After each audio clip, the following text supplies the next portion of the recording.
Hey guys, welcome back to another tech tip and guide video. In today's video, I'll show you how you can delete your Yahoo Mail account.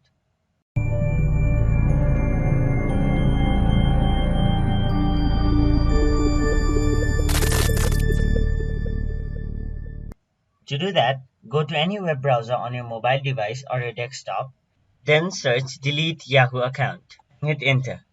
Then click on the first link, which is yahoo.mydashboard.oauth.com.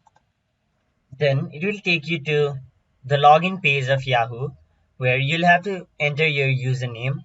After entering your email address, click next, then enter your password, and after entering your password, click next. After logging into your account, you will be taken to this page where if you scroll down, you'll have the option to delete my account. Click on it, and there you will again have to enter your email address to confirm your identity.